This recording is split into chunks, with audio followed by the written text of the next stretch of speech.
السلام علیکم دوستو، قیامت عربی زبان کا لفظ ہے جس کا مادہ قاف واو میم ہے اور یہ موت کے بعد اٹھنے کے معنی میں استعمال ہوتا ہے۔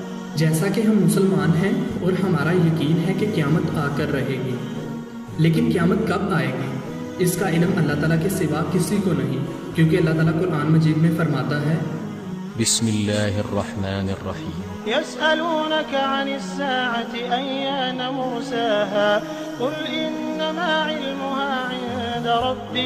آپ سے پوچھتے ہیں کہ قیامت کب آئے گی، تو آپ کہہ دیجئے کہ اس کی خبر میرے رب کے پاس ہے۔ لیکن آپ صلی اللہ علیہ وآلہ وسلم نے قیامت سے پہلے ہونے والی علامات کے بارے میں بتایا ہے، جو ظہور امام مہدی، خروج دجال اور نزول حضرت عیسیٰ علیہ السلام اور جوج مجوج سے پہلے وقوع پذیر ہوں گی۔ تو آج میں انہی علامات کے بارے میں صحیح احادیث کی روشنی میں بتاؤں گا۔ قیامت سے پہلے ظاہر ہونے والے فتنے اتنے شدید ہوں گے کہ زندہ لوگ مردوں پر رشک کریں گے، اولاد اپنے والدین کی نافرمان اور گستاخ ہو جائے گی، دین کا علم اٹھ جائے گا اور جہالت عام ہوگی، قرآن حدیث پڑھے اور پڑھائے جائیں گے لیکن ان پر عمل نہیں کیا جائے گا۔ قیامت سے قبل ایسا وقت آئے گا کہ اچھا بھلا ایماندار آدمی راتوں رات بے ایمان ہو جائے گا۔ ایمانداری ایسے ختم ہوگی کہ ایمانداری کی مثال دینے کے لیے صرف ایک آدمی زندہ ہوگا۔ بظاہر لوگ بڑے عقل مند، مدبر اور ایماندار نظر آئیں گے لیکن اندر سے بے ایمان ہوں گے۔ جھوٹی گواہیاں عام ہو جائیں گی اور سچی گواہی دینے والا کوئی نہیں ہوگا۔ صرف جان پہچان کے لوگوں کو سلام کہنا قیامت کی نشانیوں میں سے ہے۔ اچھے اور برے لوگ سب ایک دوسرے کے ساتھ گل مل جائیں گے، کوئی کسی کو نیکی کا حکم نہیں دے گا اور نہ ہی برائی سے روکے گا۔ عہد نبوی میں چاند کا پھٹنا۔ قیامت کے قریب عوام جانتے ہوئے بھی حکومت کی ذمہ داریاں نااہل اور بددیانت لوگوں کے سپرد کر دیں گے۔ تجارت اس قدر عام ہو جائے گی کہ لوگ لکھنا پڑھنا پسند نہیں کریں گے۔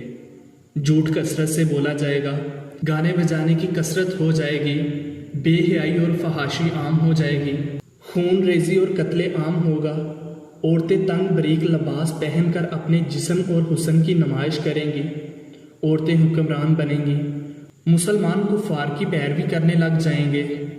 قیامت کے قریب علماء کی اموات کثرت سے ہوگی اور جاہل لوگ مفتی بن کر لوگوں کو گمراہ کریں گے۔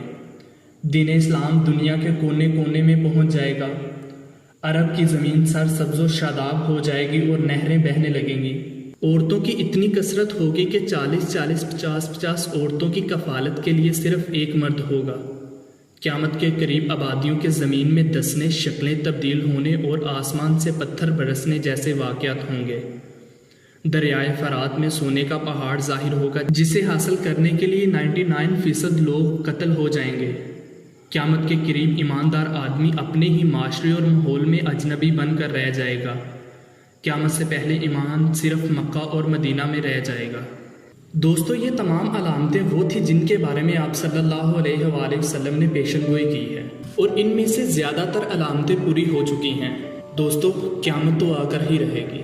دوستو، آج کل فتنے بہت زیادہ ہو چکے ہیں اور ہمیں ان فتنوں سے بچنے کے لیے ہمارے پیارے نبی صلی اللہ علیہ وآلہ وسلم نے ہمیں دعائیں سکھائی ہیں۔ ہمیں چاہیے کہ ہم ان دعاؤں کو یاد کر کے اپنی آخرت سنوار سکیں۔